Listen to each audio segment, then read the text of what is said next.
And welcome back to Coast. George Norrie with you, Julia Gordon-Bramer with us, professional tarot card reader, scholar, award-winning writer, and poet, former professor of the graduate writing program at Lindenwood University. That's where we had our live show a few years ago, by the way. She's the author of several books, including Fixed Stars Govern a Life, Decoding Sylvia Plath, and Tarot Life Lessons. Hello, Julia. Welcome. Hi, George. Nice to be here. Looking forward to this. You're in St. Louis. I am, too, in a hidden location. Oh, wonderful.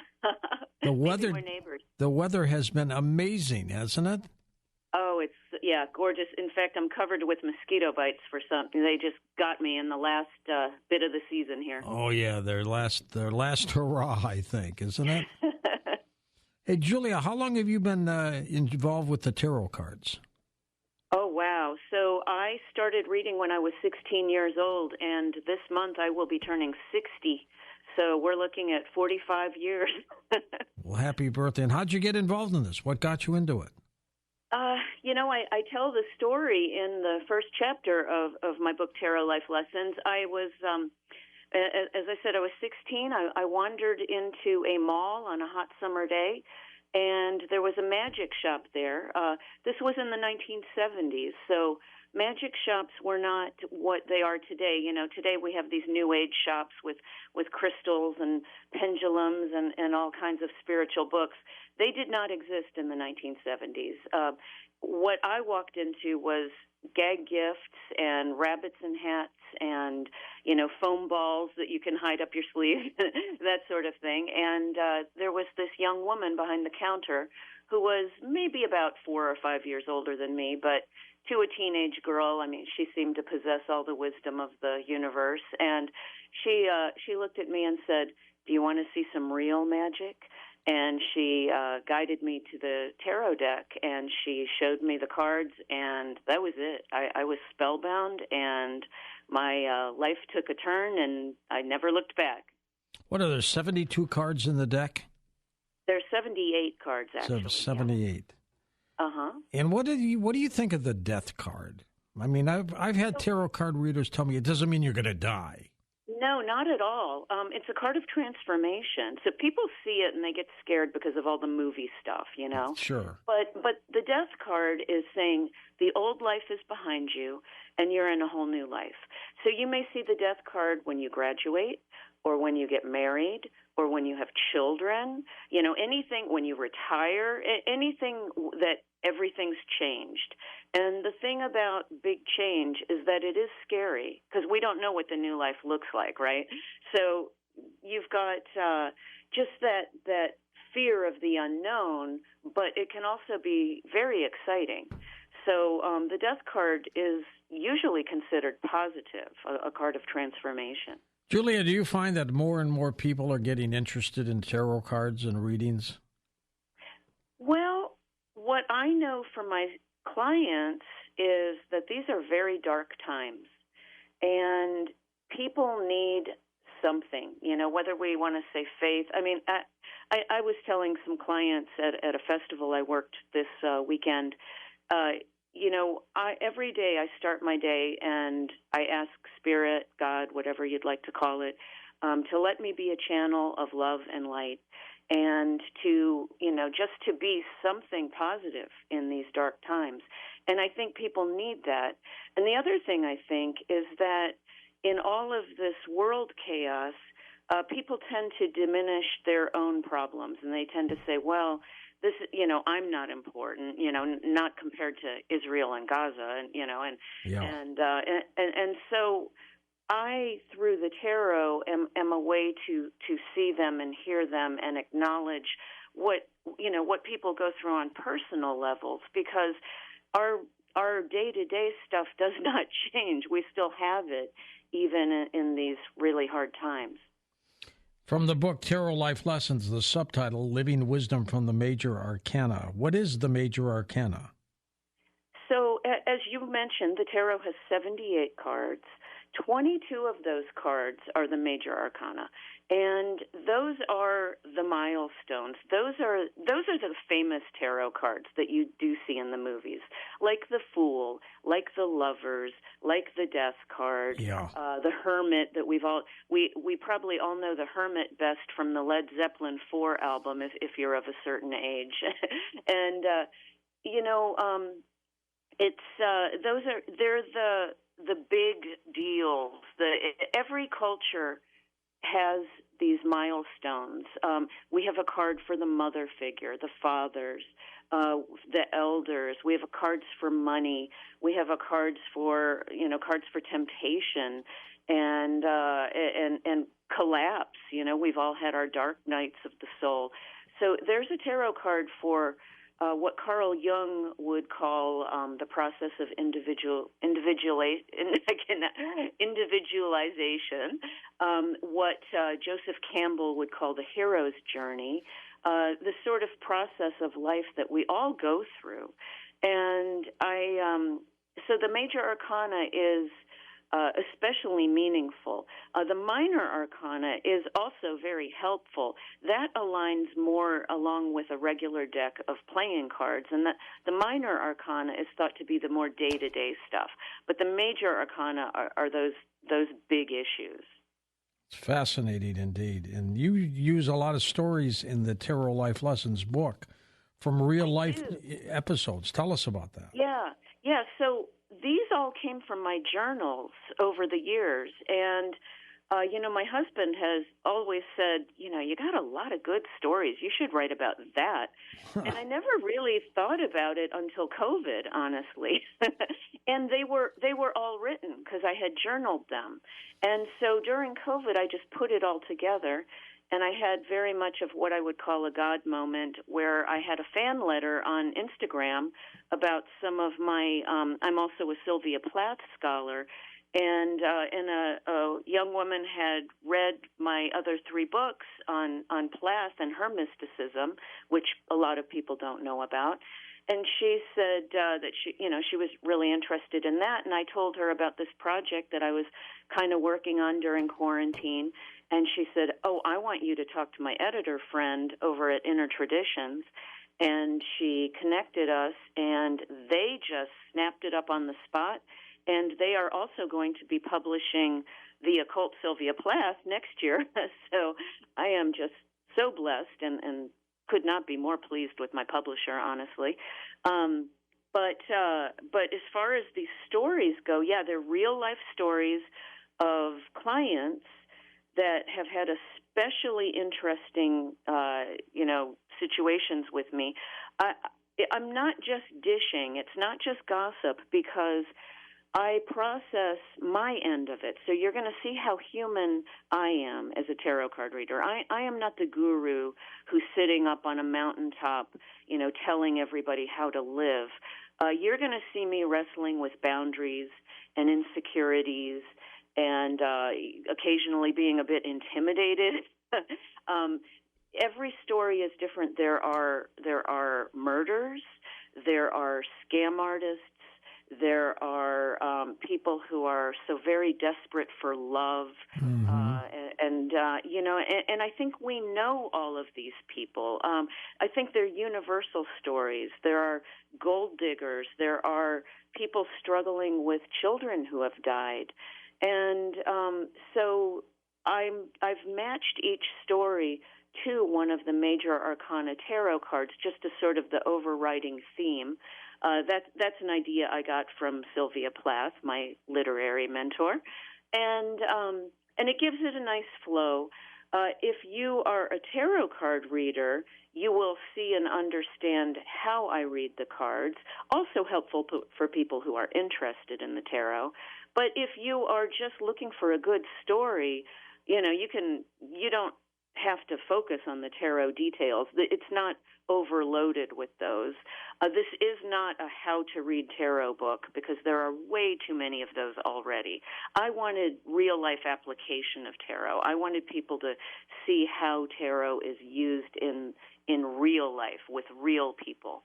And you don't hold back, do you? I mean, if you see something strange and unusual and maybe even sad and dangerous, you've let it go, don't you? Yeah. And because these are my journals, George, I really felt, as I was coming to look at seriously publishing this, I really questioned, do I want to put all this stuff in there about me? But I decided, let's be real and vulnerable. And I am a believer that your heart has to be open to touch other people. And some people may laugh at me. I talk about some visions I had. I talk about, as I said, just some of my insecurities and just how I deal with this stuff. I think you'll come out of the book knowing I am, for one of St. Louis's top 10 psychics and all the labels they put on me, I am very, very human. And so, I have not held back, maybe to embarrassing amounts of truth-telling. Take us through a hypothetical tarot card reading and just explain to us visually what you're doing. Somebody comes to you, what happens? So I usually say, first of all, that tarot shows you the path that you're on. I am showing you what you already know on a higher subconscious level, and I am mirroring it back to you. So there is a validation in tarot.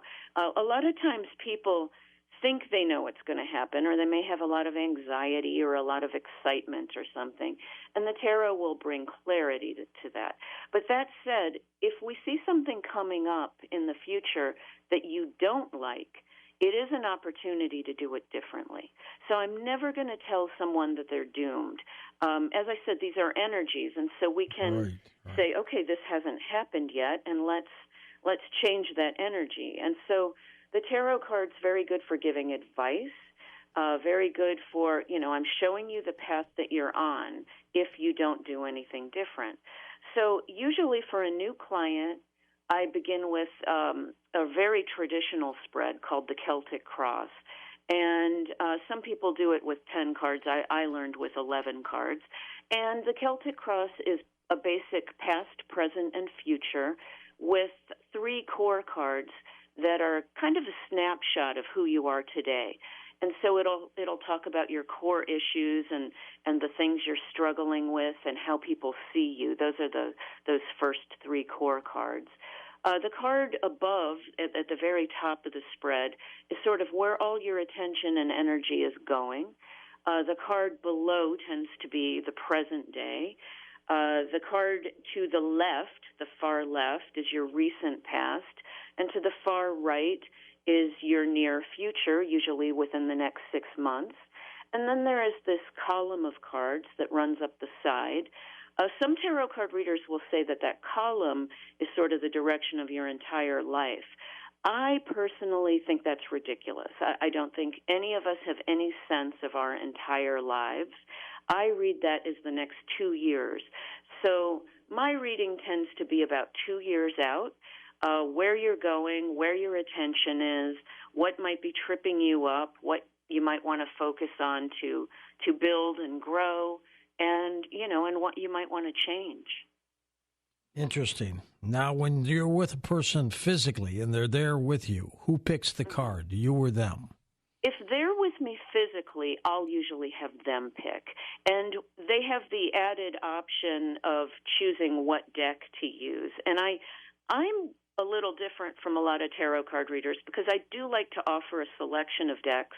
I have found, and I have posted some of these on my Instagram, by the way, I have found that people choose the exact right deck they need, and time again, cards will show up that look exactly like them. So it's very interesting that the artwork really calls to people and that they are right there in it. And how does that happen? That's part of the magic, right? But I have... So they choose the deck in person. over the phone or video readings, and I do readings for people all over the world. You know, lots of international callers will get me on WhatsApp, and we'll do phone and video readings that way. Mm-hmm. And I will show them the cards, and I pull the cards for them. But some people like the phone because there's just a little bit more anonymity. Right. Some people feel very, they don't want me to see them, or, they feel just exposed. For people who are very, very guarded on their privacy, I have regular email clients. And email works a little bit differently. I just have them send me all the questions that they want me to look at, and then I figure out what the time is going to take and what that will cost. There's a little extra time because, of course, I have to type it all out, but I am a fast typist because I'm also a writer. So I will give a price for that's not just the standard $3 a minute that my regular phone and video clients and in-personal clients pay. And then I also come to events for parties, and that's a whole other thing. Interesting take. Now, when we do phone calls next hour, and you do readings for our listeners, are you going to pull like one card? It depends on the question. So, because I imagine we're going to be keeping this moving, and I'm not going to be spending 15 minutes on one person. Right, couple minutes each. I'll probably do 1 to 3 cards, depending on the depth of the question, how much information I need. Interesting. Now, if someone's tarot cards reveal something negative, how often do you temper it? Almost never, because I find that negative information is something that they need to know. Before I start, I usually have a short meditation, which I've already done before this show, where I ask for who I speak to, that I give the message they most need.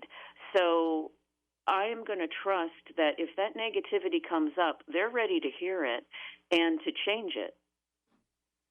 And do they? Sometimes. Some people are really attached to things like addictions or even feeling like the victim, and that will keep you stuck.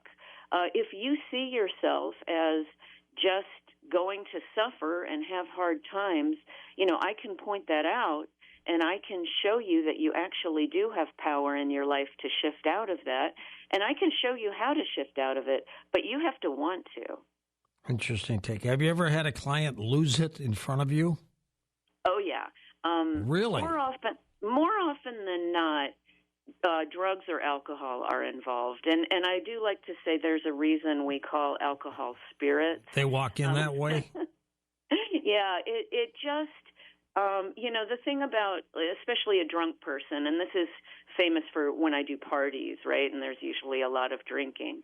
And so if someone is very drunk, I've come to decide, usually I'll say that I prefer not to read for someone who's very drunk. But if the host has bought me for the event, and most people are drinking, it can be a tough night for me.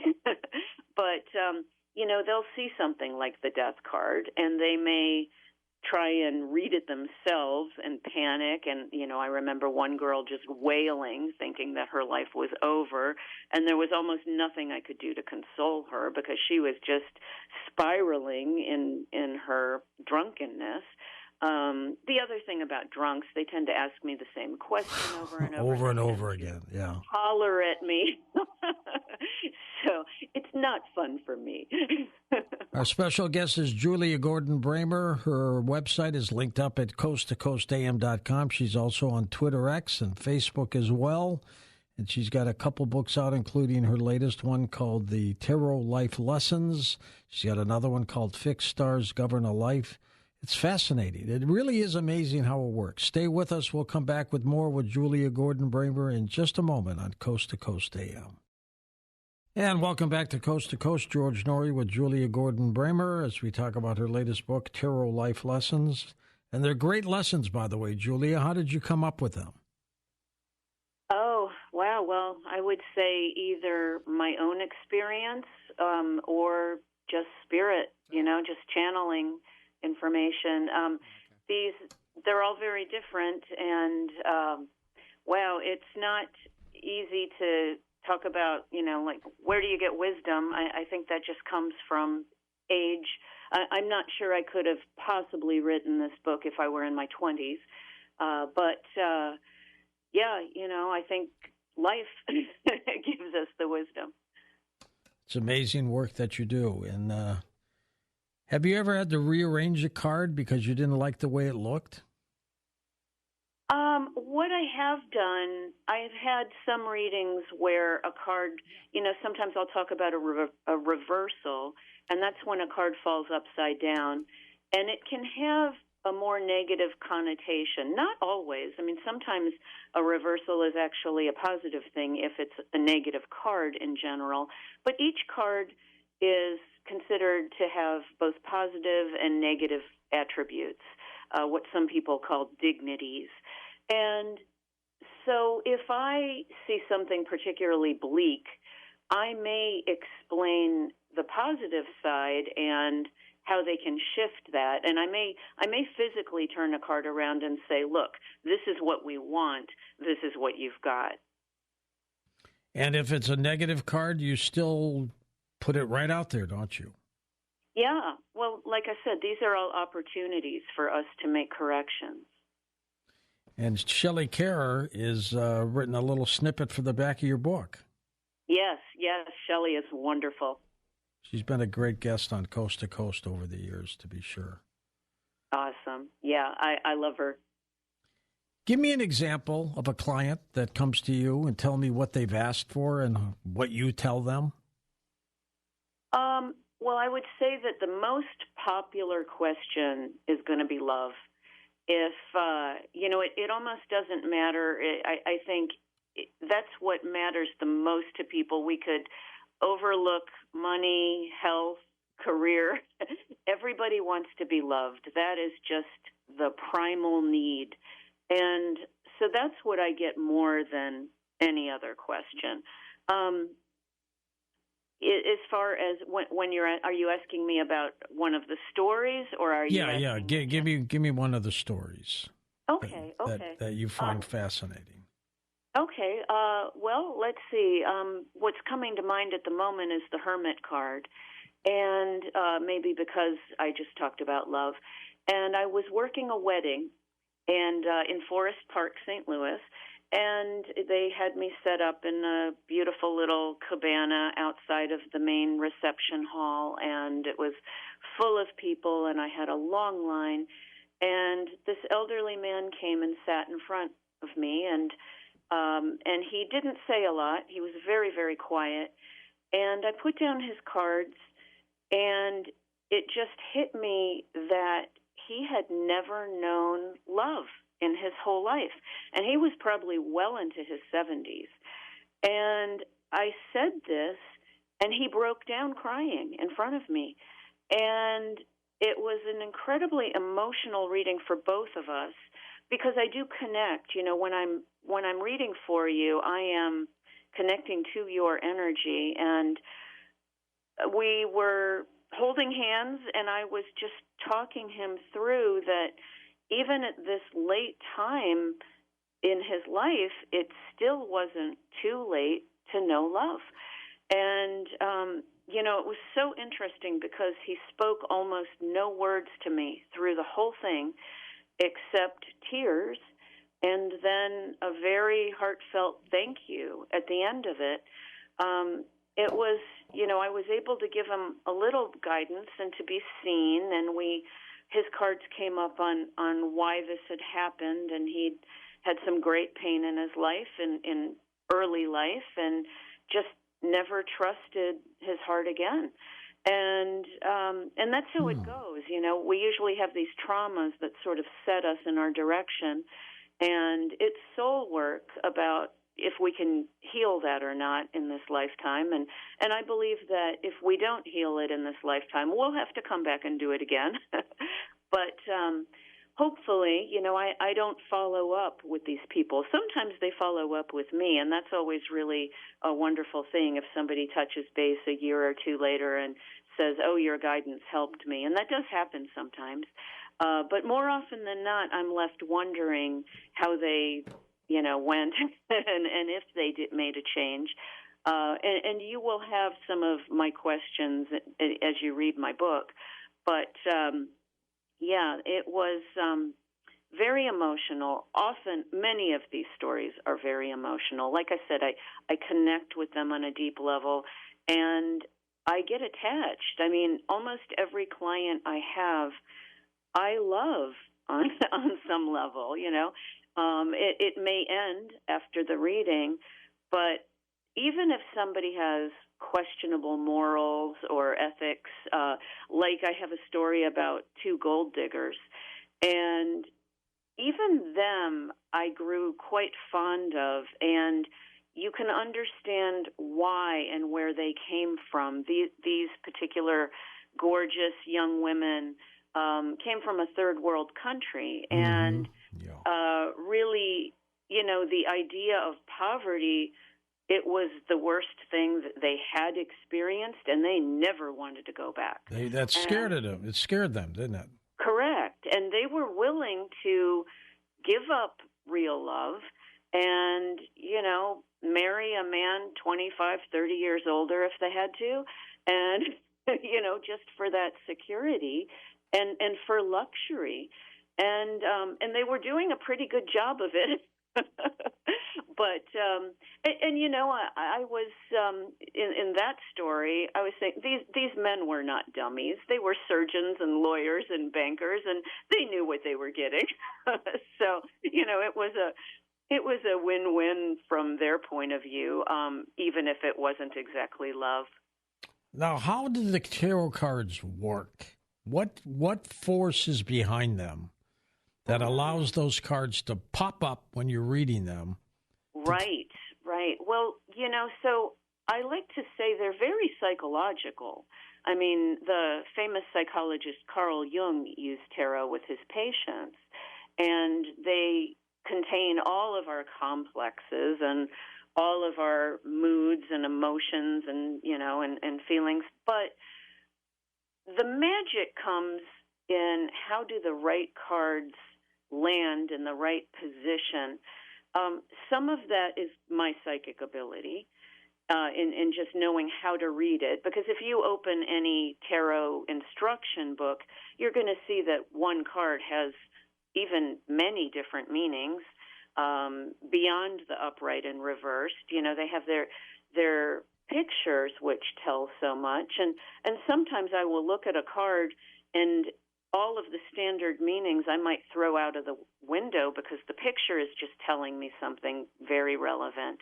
I had a reading just a few days ago with a client who had been grieving because her dog died, and she was not getting over this. Well, I could see that happening. It's you get attached to these animals. Well, this was incredible. I mean, this is a story, if I ever write a sequel, that I'm going to put it in Tarot Life Lessons Part 2, the minor arcana perhaps, because she got the moon card, which has two dogs on it. Well, one is considered to be a wolf. One is sort of the untamed wild nature, and the other is the tamed nature.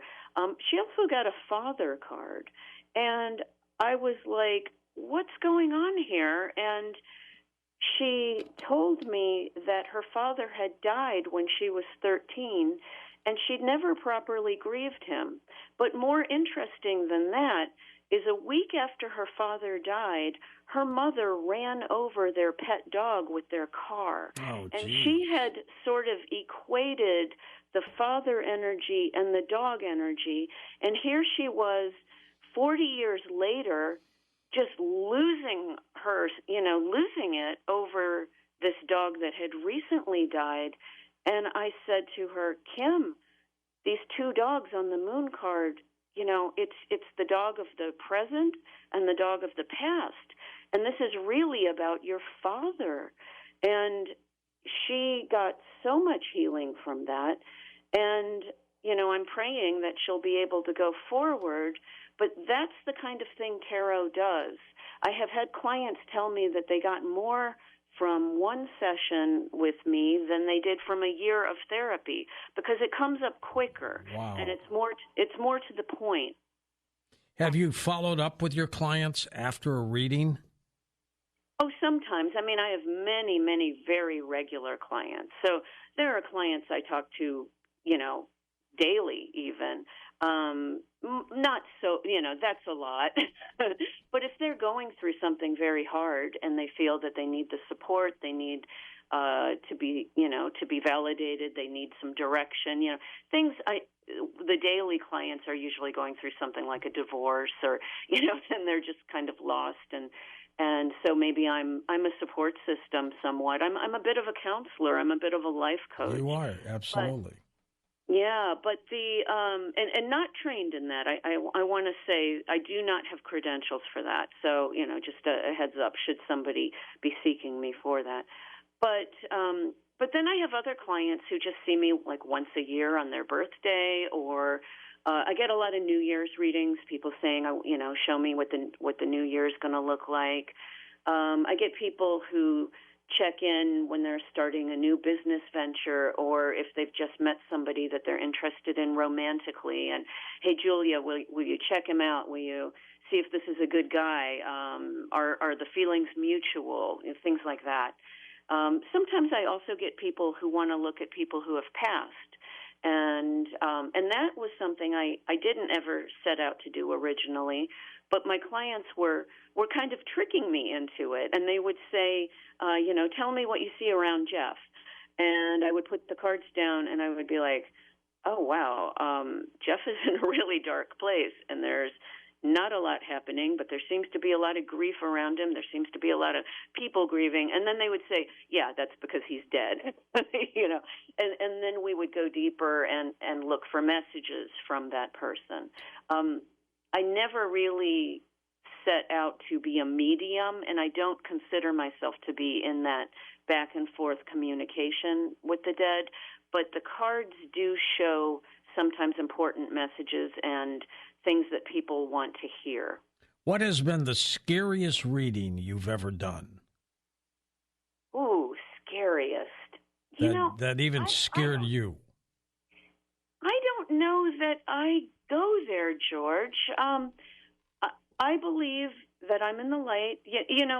Just to take it to, a lot of times people think that tarot is kind of conjuring, that I'm calling up evil spirits, and right, which you don't do. Yeah, I think it's just the exact opposite. I mean, I think it's the light, and I'll even use Bible stories. You're going to see in Tarot Life Lessons. I have a background in the Episcopal Church, and I have a very solidly Christian background, and I really weave all of that in. I'm a little bit of a religion junkie, so I've studied the Tao, and I am a regular studier of Buddhism, and I teach A Course in Miracles, and so I have lots of kind of faiths that are woven into the tarot, and that's where I get the wisdom. I should say that to answer your earlier question, but as far as being fearful, that doesn't really come up for me. I've had people ask me about the Ouija board, and it's funny because I say I've done the Ouija board a number of times, and my joke is that the Ouija board does not believe in me. And I say that because it almost never works. And the reason, I think, is because I'm completely committed to being in the light, and I'm not open to these sort of random energies, and that's what the Ouija board is about. So some people really enjoy kind of just being open to, whatever comes up. And it can be dark, and it can be, something that I don't want any part of. I do believe that some people carry these dark energies with them.